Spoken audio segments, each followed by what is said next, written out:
Bueno, les damos la bienvenida a este espacio Interdiálogos, un espacio que cobra nueva vida en este 2020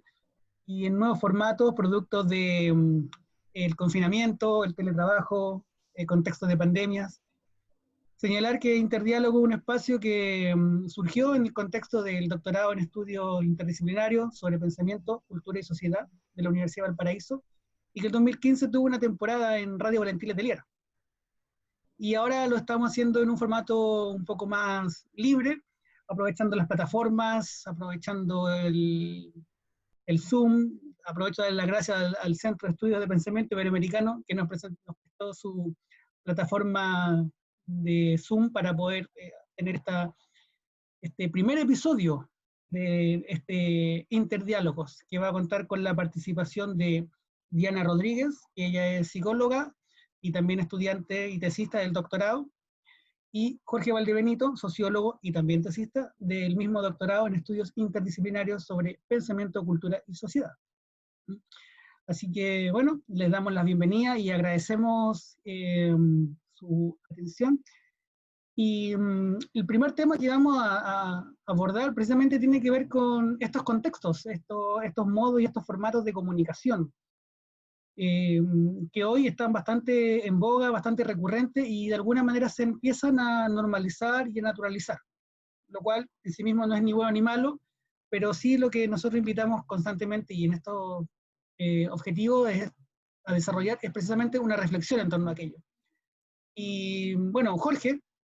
aquí presente, es un estudioso de los medios de comunicación, las redes sociales, y probablemente nos va a dar algunas señales bien interesantes como pensar y cómo dirigirnos en estas búsquedas que estamos teniendo actualmente sobre estas plataformas y estos modos de comunicar. Jorge está haciendo una tesis precisamente en la cual está analizando medios de comunicación en relación a la sociedad y en relación a movimientos, ¿ya? Por tanto, hay una vinculación con el plano de lo tangible, el plano de lo real, no es solamente una cosa de ver los medios en sí mismos. Así que, Jorge, no sé si te acomodaría comentarnos un poco y luego abrir la conversación para que Diana y yo, bueno, hiciéramos algunas preguntas y presentáramos de alguna manera esta investigación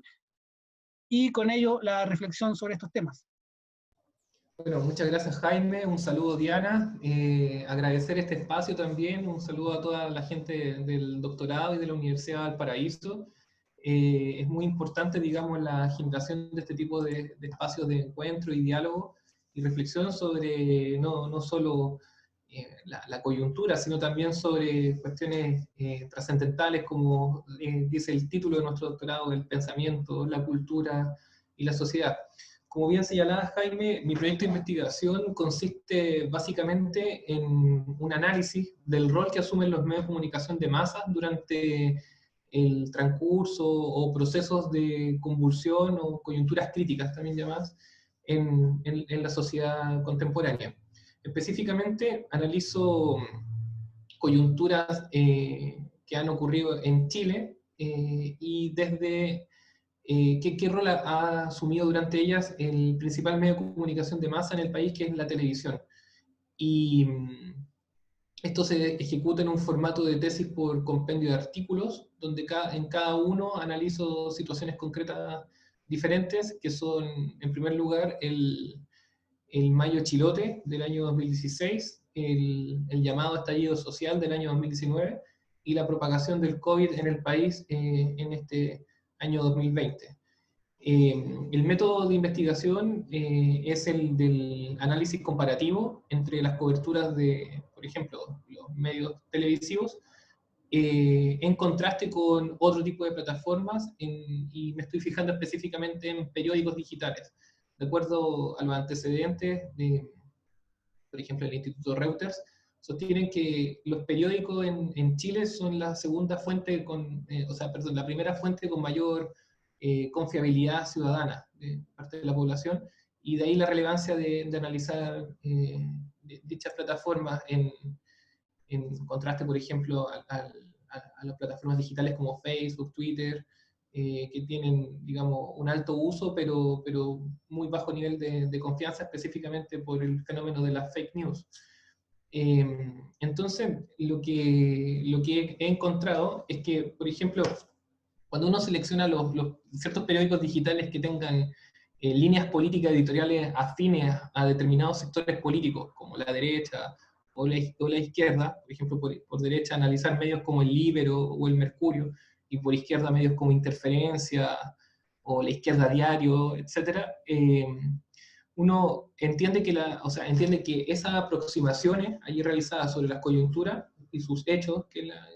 las constituyen, en la televisión abierta es muy afín a las representaciones provenientes de medios propiamente de derecha. Y eso es un peligro, digamos, para la democracia en Chile, en términos de que la representación de tanto los hitos como las controversias que articulan el acontecer político nacional son puestas en pantalla desde una postura afín a los intereses de determinados actores. En el caso chileno, el gran empresariado, que por una parte es propietario de los principales medios de comunicación, Grupo Sayé, Grupo Copesa, Grupo Luxic, etcétera, dueños de Canal 13, periódicos como La Tercera y innumerables radioemisoras, y que, digamos, público, pero que están sujetas, digamos, a las leyes del mercado por la búsqueda de auspicio, el empresariado puede presionar con, digamos, la proyección de los acontecimientos desde un determinado punto de vista o no. Eso quedó muy de manifiesto en el desarrollo del llamado estallido social en octubre del año 2019, cuando Juan Sutil, por entonces, eh, digamos, autoridad del gremio terrateniente chileno, Agrosuper y la Sociedad Nacional de Agricultura, creo que está relacionado, pero algunos gremios más pequeños, retira los auspicios de CNN por supuesta violación a la objetividad en la representación de las protestas. Hoy, como presidente de la CPC, se ha retractado, digamos, de su decisión, la ha explicado, pero es una situación que está presente. Y ese tipo de situaciones, bueno, también han generado una terrible deslegitimidad en los medios de comunicación en Chile, particularmente de la televisión, quien fuera, digamos, también objeto de protesta ciudadana fuera de sus instalaciones durante los primeros días del estallido en el país y la proliferación de campañas como la tele miente, etcétera, en plataformas como Twitter. Entonces, se trata de un campo de estudios que en Chile, si bien hay distintos investigadores e investigadoras que lo están analizando, hace falta, digamos, una perspectiva crítica, que es con la cual yo usualmente trabajo, más afín a la terminología o a los principios propiamente del materialismo histórico, lo cual en Chile es una cuestión que no es muy presente y que tiene expresiones más bien desarrolladas en países como Inglaterra o España, e incluso Argentina, donde sí hay investigadores de la comunicación que abordan desde perspectivas críticas este tipo de fenómenos. Eso puedo señalar a grandes rasgos, Diana, Jaime. Diana, ¿tiene algo para preguntarle a Jorge? Sí, gracias, Jorge. Escuchándote, mencionas acerca de la perspectiva crítica que tú estás buscando observar. ¿Tú crees realmente que haya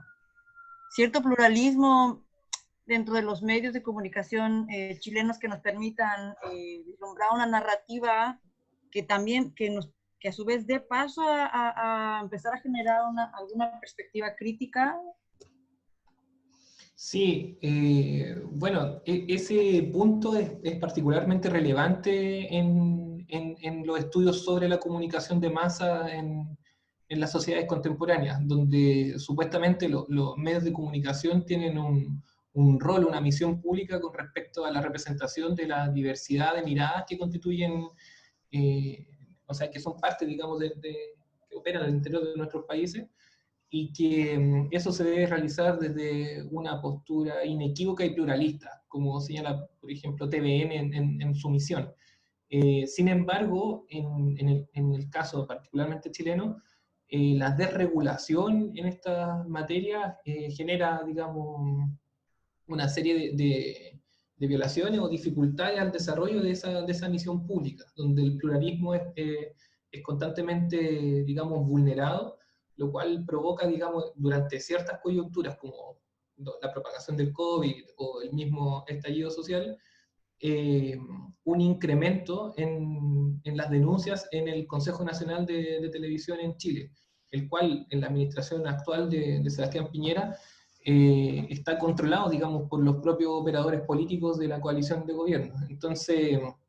en muchos casos ese tipo de denuncias no llegan a buen puerto y no son más que un indicador de malestar ciudadano que se condice también con los dichos en redes sociales como Twitter o estas mismas manifestaciones que señalaba que fueron, digamos, ejecutadas durante los primeros días del estallido en las afueras de las cadenas de televisión. Y ese pluralismo, incluso he estudiado sistemáticamente por distintas organizaciones, incluso centros de opinión, o sea, centros de estudio de opinión pública como Criteria, que miden el tiempo de exposición de determinados políticos o rostros por sobre otros de ciertos colores políticos, y se evidencia que sí hay una predilección por representar o poner en pantalla las posturas y personeros de la derecha política en Chile, por sobre, digamos, aquellos provenientes del mundo del progresismo o de la izquierda en el país. Eso se evidencia y es muy notorio, por ejemplo, en espacios como los matinales, los noticieros, incluso los programas de debate político nocturno, estelares, etc. Y no es una cuestión casual que en un país como Chile, donde además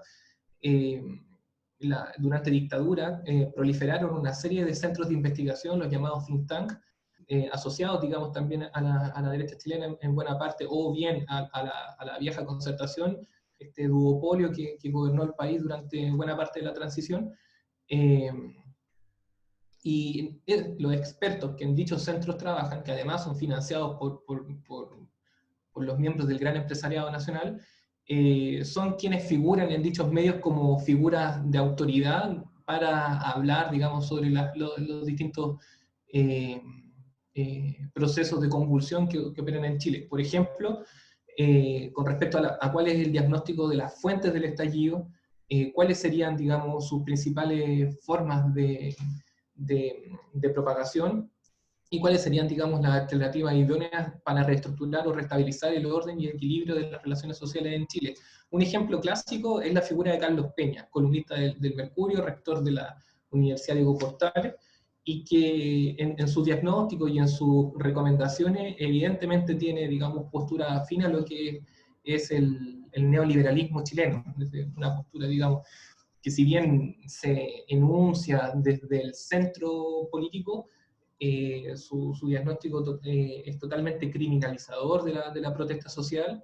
y que justifica hasta cierto punto también las violaciones a derechos humanos que ocurrieron durante la represión a las movilizaciones a manos de uniformados, ya sean carabineros o militares. Entonces, es una situación peligrosa para, digamos, la estabilidad misma del sistema político nacional, este hecho de marginar o invisibilizar ciertas posturas y enfatizar en otras que además tienen, digamos, tantos privilegios en la totalidad, digamos, de la formación social. Jorge, además de ese ejemplo, ¿qué cosas tú has reconocido, encontrado que podría ser una característica a lo mejor común? Por ejemplo, tú hablas del caso de Chiloé, el tratamiento de las noticias respecto al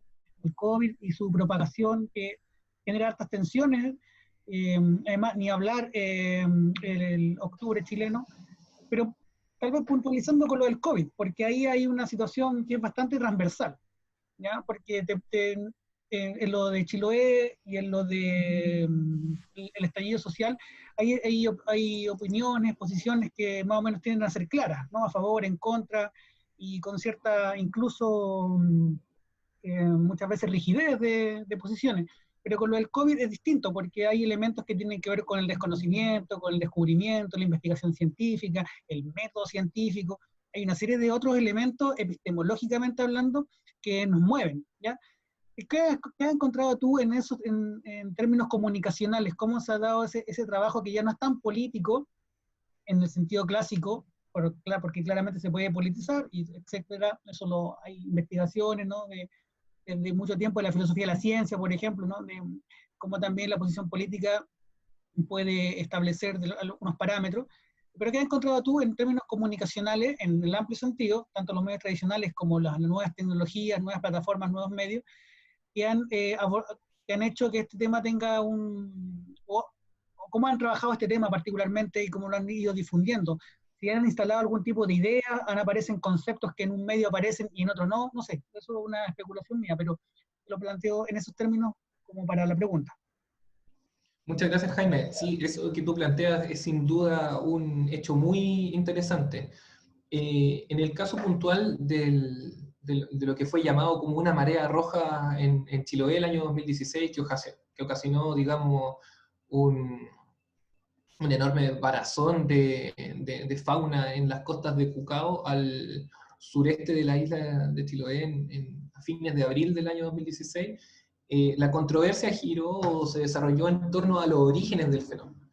Y eso, digamos, es lo que figura desde una postura y no otra en los medios de comunicación de masas que supuestamente debiesen entregar aspectos o antecedentes desde una multiplicidad de miradas. Y esto tiene que ver particularmente con la hegemonía empresarial relacionada en este caso a la industria salmonera, que tampoco, porque todo esto opera, digamos, de formas bastante oscuras, pero uno puede intuir que hay influencias para no representar los hechos desde una postura y sí de la otra. Por ejemplo, fue muy icónico en la materia una vez que estaba cubriendo Karen Dogenbailer las protestas en la isla, y cuando una pobladora, una manifestante empezó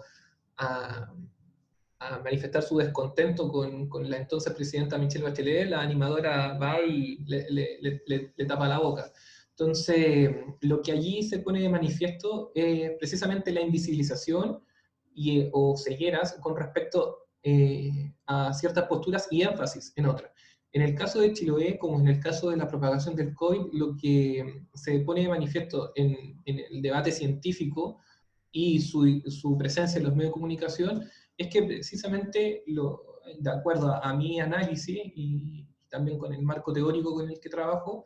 es que no se evidencian o no se representan como expresión de una crisis capitalista, en términos de lo que son los estallidos, resultados de las contradicciones externas a su acumulación, básicamente en el momento que no son conflictos tradicionales de capital y trabajo, sino conflictos de capital y naturaleza, cuando esta irrumpe como limitación al descontrol del modo de producción capitalista, que bajo los sistemas neoliberales es una cuestión que ocurre de modo mucho más frecuente, intenso y extenso y profundo. Entonces, en lo particular, tiene que ver con que en el caso de la marea roja de Chiloé, lo que se vio como colapso ecosistémico o ecológico es inducido por la industria salmonera, por su uso de químicos, de transgénicos, de antibióticos en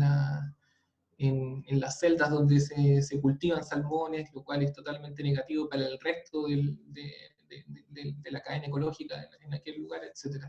Y en el caso de la propagación del COVID, sucede de modo similar con el problema de la industria agroalimentaria. En específico, que esta desregulación propia del capitalismo para su libre circulación, etcétera, y desarrollo, genera condiciones de aglomeración animal y de precarización de las condiciones de sus condiciones de explotación, que es caldo de cultivo para la proliferación de nuevos gérmenes, enfermedades, bacterias, virus, como fue el caso del COVID-19, y que por el comportamiento mutagénico, digamos, del mismo virus puede, digamos, contagiar a poblaciones humanas y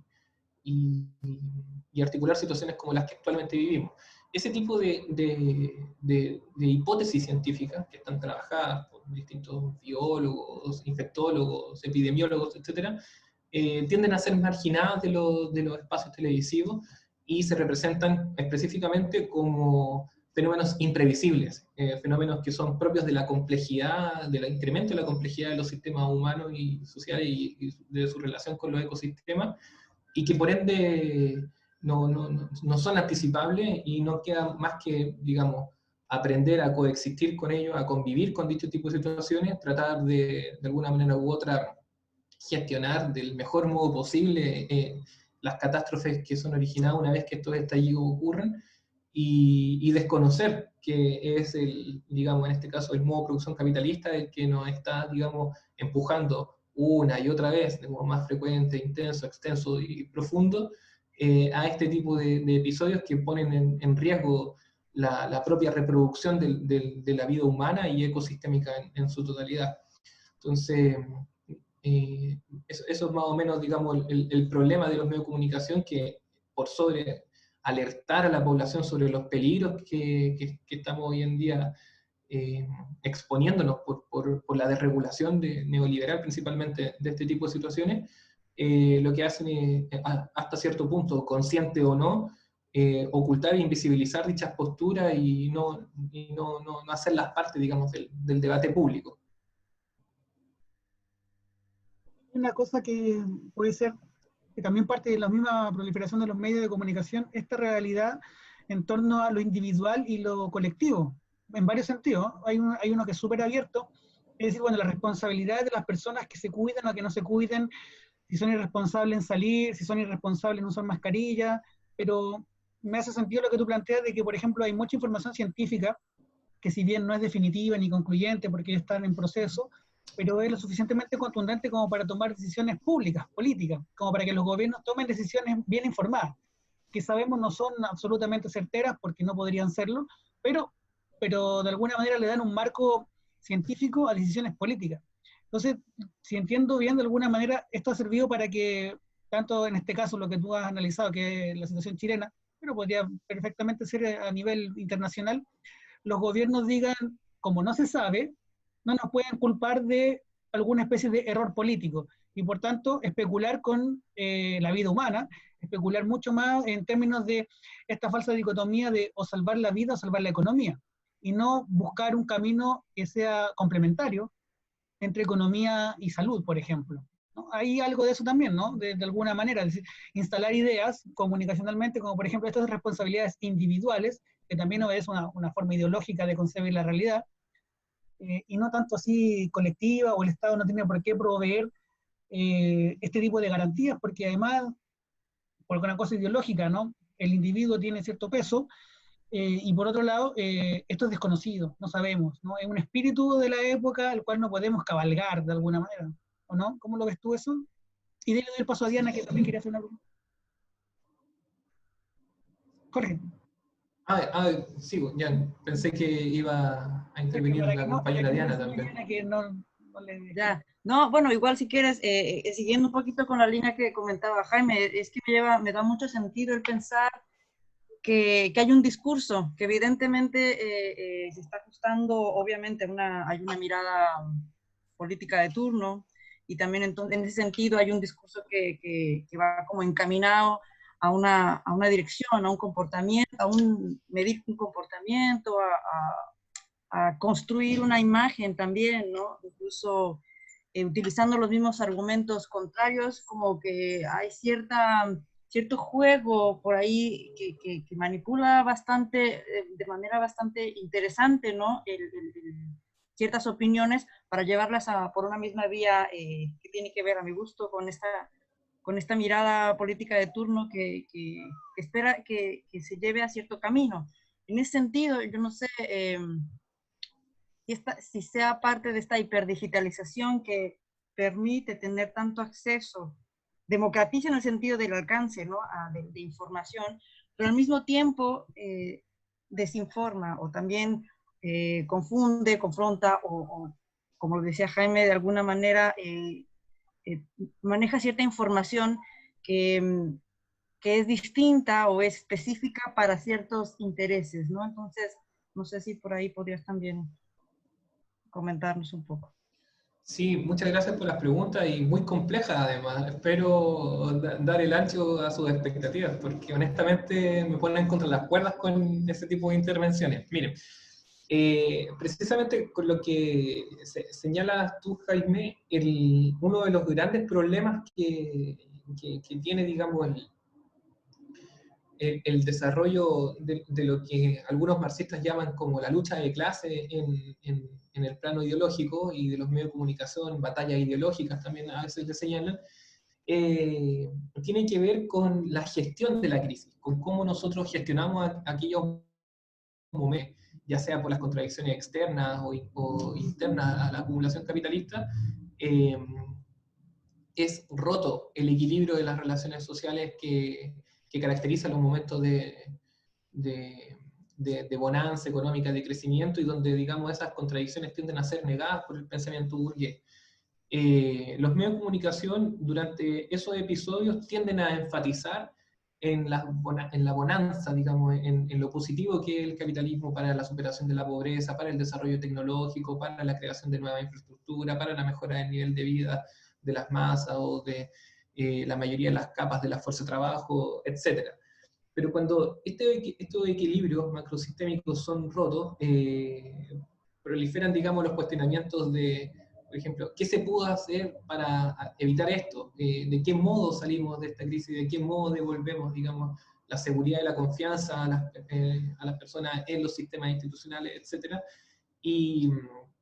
esas preguntas, digamos, desde la tradición, digamos, marxista, nosotros usualmente las respondemos desde la perspectiva de quién conduce, digamos, la gestión de esta crisis. Y, por ejemplo, lo que tú señalas sobre lo que se decía con respecto a la propagación del COVID, de que las personas eran en último término las responsables de cuidarse o no, y que los estados en dicho sentido no deben intervenir con la libertad de la gente, es precisamente expresión de un pensamiento fundado en el individualismo, y que está muy arraigado, digamos, en la clase dominante chilena. Y que de alguna manera u otra también tiene mayor presencia en los medios de comunicación, etc. Por ejemplo, lo que mi análisis, digamos, indicaba es que la noticia respecto de la proliferación o de la propagación del COVID en el mundo se constata en el mes de diciembre. Y durante el mes de enero y febrero prácticamente no se abordan los medios de comunicación, salvo algunas intervenciones, pero muy menores en comparación a lo que se estaba discutiendo en aquel momento, que era el proceso constituyente y sus particularidades. Si bien hay intervenciones de quien es ahora el ministro París hacia fines de enero en CNN, entrevistado por Mónica González, creo que era, y que en ciertos sectores de la población en Santiago se acabaron las mascarillas muy tempranamente en la primera quincena de febrero, que cuando se decreta el estado de alerta, creo el 7 de febrero, también, etcétera. Los medios no alertaron del modo que podrían haber alertado sobre lo que iba a ser la propagación de este virus, sino que por el contrario adhirieron a aquellas posturas científicas que le restaban importancia al virus, de que decían que no era mortal, que afectaba principalmente a la población de adultos mayores, que tenía preexistencias como diabetes e hipertensión, que no era más que un resfrío, que una vez que uno se contagiaba y se recuperaba, quedaba inmune, y así sucesivamente, que no había por qué suspender las clases, etcétera, etcétera, etcétera. Pero lo que sucedió fue todo lo contrario, y toda esa evidencia fue, digamos, posteriormente echada al tacho de la basura. Y el problema que hubo ahí fue que los medios de comunicación informaron como verdades cuestiones que hasta el momento no estaban corroboradas por la ciencia, sino que estaban siendo investigadas y discutidas, y sobre la que existía en dicho momento mucha evidencia contraria. Pero aún así no se evidenció, digamos, esa postura, sino hasta fines de febrero, principios de marzo, y después durante el mes de abril. Entonces, es una cuestión que en el plano nacional se puede sistematizar muy bien, pero que es una situación también mundial. Entonces, no sé si logro responder bien tu pregunta en ese sentido, pero podemos ir discutiendo. Pero con respecto a lo que señala la compañera Diana,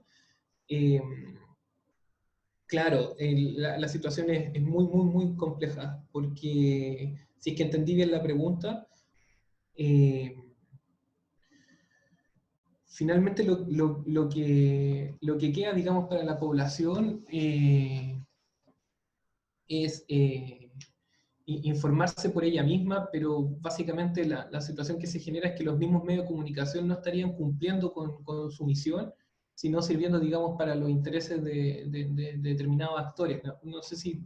respondo bien o probablemente se me puede ir refrescando, ya que responder a esa pregunta me anduve, digamos, dispersando. No, vamos bien. Sí, la idea era esta de cómo podemos reconocer, ¿no? Finalmente,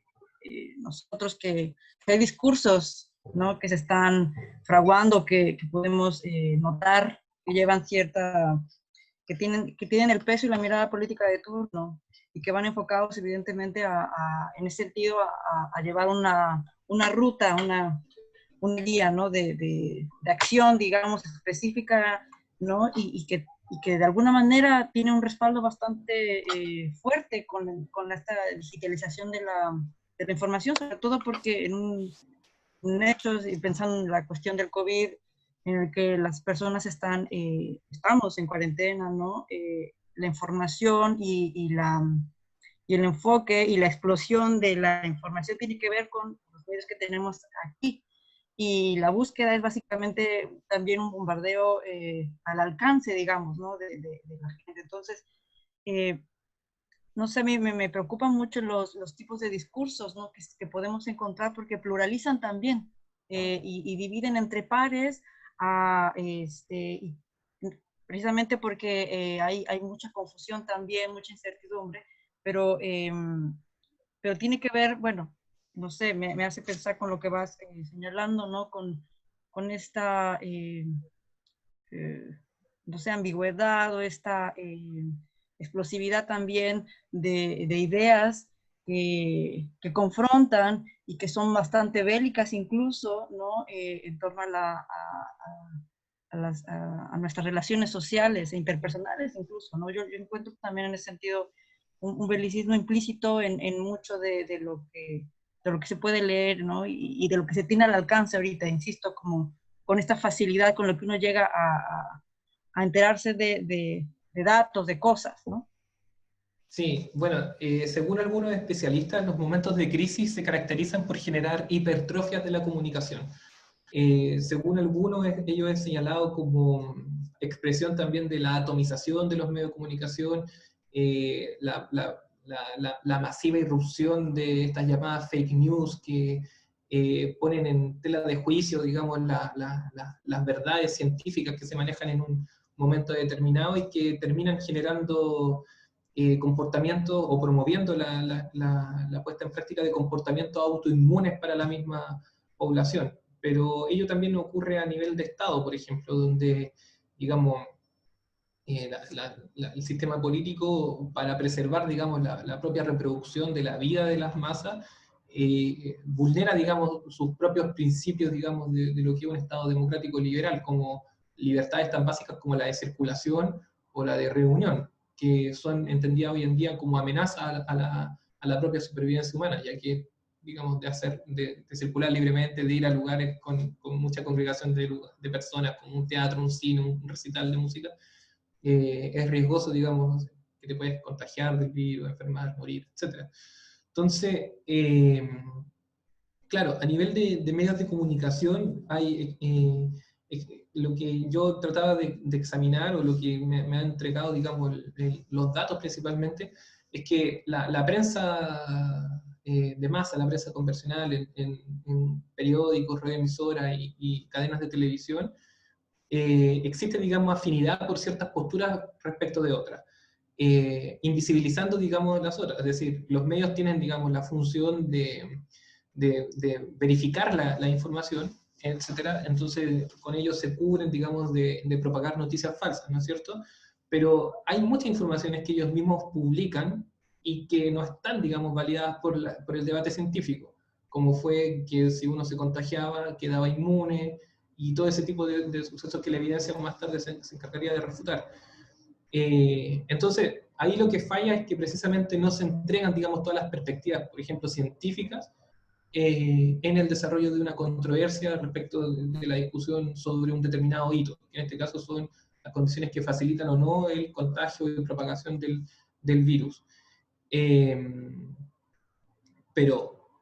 una vez más, los medios de comunicación, y por su gestión no solamente de situaciones pandémicas, sino también de situaciones políticas y sociales, se han visto enfrentados al escrutinio popular y han visto significativamente reducidos sus niveles de confianza ciudadana. Y eso también es caldo de cultivo para que la gente se informe por otros medios que no necesariamente cumplen con los criterios periodísticos de veracidad y propaguen o promuevan, fortalezcan, digamos, la consolidación de este tipo de fake news. Entonces, se trata de una totalidad que está integrada en algo así como un círculo vicioso en este caso, y que requiere ser intervenido. Lamentablemente, hoy en día no contamos con propuestas de intervención o de regulación en materia de medios de comunicación que sean a prueba de balas. Por ejemplo, en algunos países como Argentina o Ecuador en el continente, se han tratado de ejecutar estas llamadas leyes de medios que operan, digamos, en una situación, o sea, en una dirección de corrección de este tipo de imperfecciones de los sistemas mediáticos, pero que son también dependientes del escenario político y de la oscilación, el péndulo, digamos, de los populismos en esos países, y que, por ejemplo, en el momento que estuvo la administración Correa o Kirchner en Argentina, se lograron, digamos, avances sustanciales en la materia, pero una vez que conquistan el poder político las corrientes de fracciones agrupadas en torno a candidatos como Macri o Lenin, ese tipo de leyes son derogadas, porque precisamente afectan, digamos, esta libre competencia en materia de medios y restablecen, digamos, la hegemonía del empresariado al respecto. Hoy en día, de hecho, sin ir más lejos, hoy mismo, acá en el centro de Santiago, hubo una manifestación de grupos que aludían a la necesidad de reabrir, digamos, la economía, pese, digamos, al riesgo que eso tiene para la salud de las personas, en vista de los daños económicos que esa situación está trayendo. Muchos centros de investigación han tratado de enfatizar en esa línea, misma como, como el Centro Horizontal o la misma consultora la Raíz Vial, y que tienen, digamos, también sus propias plataformas de medios independientes, que no son, digamos, los medios convencionales. Entonces, tampoco se puede, digamos, idealizar, digamos, a los medios independientes como espacios donde se preserva, digamos, la verdad y el pluralismo, porque allí también, digamos, existen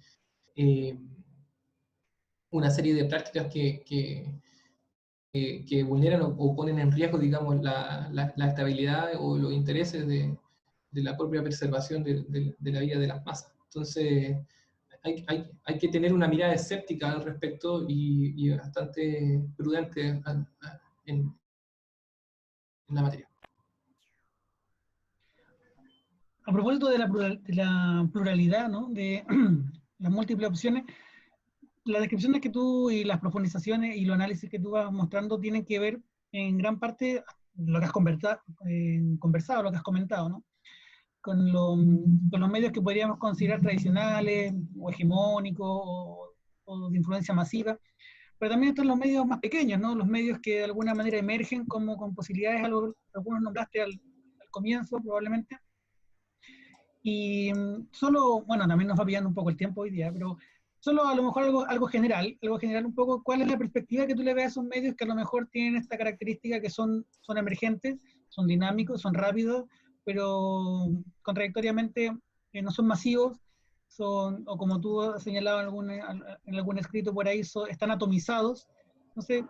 ¿qué reflexión te generaría o qué proyección podrías ver tú en ese nuevo contexto, a lo mejor estos nuevos medios, donde a lo mejor podría ser casi como de consejo a este espacio interdiálogos que estamos también desarrollando, que de alguna manera también se encaja, ¿no? Como un medio pequeño que intenta decir cosas en el sentido general? Sí, bueno, la proliferación de medios pequeños como este precisamente también responde a la expectativa de ciertos sectores de la población de visibilizar sus conocimientos, sus expectativas de carácter normativo también, en el espacio público, y que en los espacios específicamente diseñados para ello, como pueden ser los medios de comunicación de masa,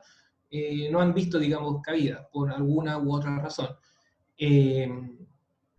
Hoy en día se ha articulado, por ejemplo, y a propósito del estallido, lo que fuera un cabildo de audiovisuales, devino en la configuración del Comité de Defensa de la Televisión Pública, que reúne a una serie de agentes del mundo de las comunicaciones, tales como productores, camarógrafos, periodistas, los sindicatos de TVN, etcétera, y que allí, digamos, se está discutiendo y realizando acciones en la materia, o sea, en una orientación de democratización de los medios de comunicación en Chile. Uno de los puntos que allí se ha puesto en evidencia es esta continua reiteración de ciertos panelistas respecto de otros en espacios que supuestamente debiesen ser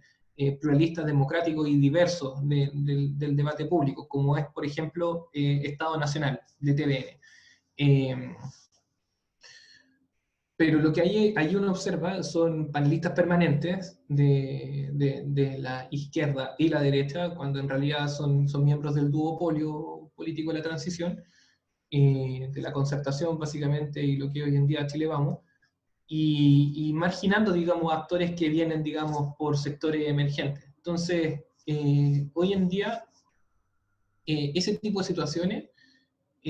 yo las miraría con bastante cuidado. Desde luego celebro, digamos, la formación de espacios como Interdiálogos, que tiene, digamos, una orientación de carácter más académica e intelectual, y desde luego desde una perspectiva pluralista, abierta al diálogo, etc. Pero ello no puede desconocer que también han proliferado una serie de grupos con sus respectivos medios de comunicación que promueven, por ejemplo, mensajes de odio y afines por ejemplo, la ultraderecha en Chile, como puede ser el caso de Voz Nacional, que es un grupo de carácter ultranacionalista con signos fascistas y que surge, digamos, tras la experiencia de lucha de estos grupos de autodefensa territorial que fueron los chalecos amarillos, que agrupaban a elementos de la pequeña burguesía, de los militares, de los latifundistas, en rechazo, digamos, a la gestión gubernamental de lo que fuera este ascenso de masa, y que apelaban, digamos, a la necesidad de algo así como un exterminio protagonizado por los militares y una restauración de la dictadura, etcétera. Entonces, ese tipo de grupos que ven defraudadas sus expectativas en lo que es entre los actores de su sector político, que serían los partidos de Chile Vamos, generan estas fugas por derecha. Es parte, digamos, de las dinámicas propias e históricas de la lucha de clase, que genera básicamente el centro y polarización. Y que están muy a la derecha de José Antonio Kast, y que, claro, esos son algunos grupos que nosotros vemos que operan públicamente, que tienen sitios, páginas en Twitter, etcétera. Pero ¿qué ocurre con lo que está por detrás? Aquellos grupos que se mantienen en clandestinos o semiclandestinos y que desarrollan, digamos, prácticas que todavía nosotros no vemos y que probablemente en el futuro podamos ser víctimas, digamos, de ese tipo de acontecimientos. Algo de ello ocurrió en el verano acá en Santiago con la salida de grupos como Capitalismo Revolucionario, que eran básicamente grupos de choque, expresiones contemporáneas de algo así como patria y libertad. Entonces, a lo que quiero llegar con ello es que, claro, uno puede celebrar, digamos, la generación o la proliferación de medios independientes que visibilicen voces que tienden a ser marginadas en los medios tradicionales, pero también hay que, no por eso,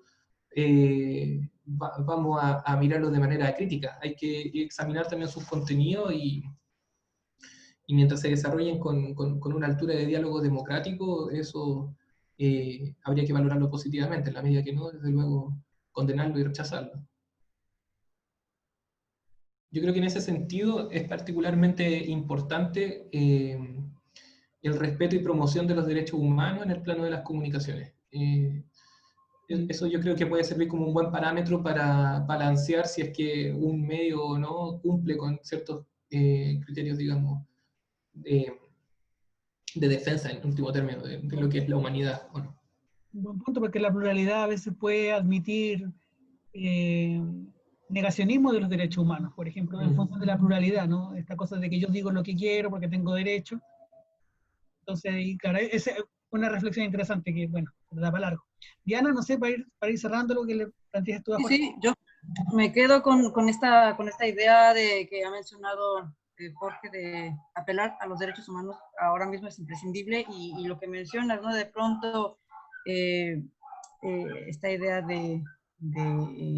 la censura, que también ha sido confusa, ¿no? De que tengo derecho a decir lo que sea y lo digo como quiero, y de pronto también se vuelve también confusa.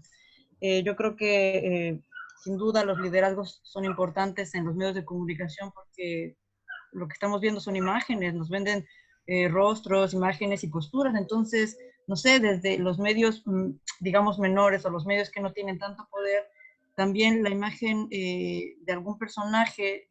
se hace importantísima. Los liderazgos aquí también nos dicen, ¿no? Por dónde estamos. También son como una especie de radiografía de la sociedad, ¿no? De qué líderes tenemos y qué están diciendo. Pero sí, yo me quedo mucho con la idea de apelar nuevamente a los derechos humanos como fundamento de este tipo de diálogos, ¿no? Sí, sin duda, eso es una cuestión fundamental.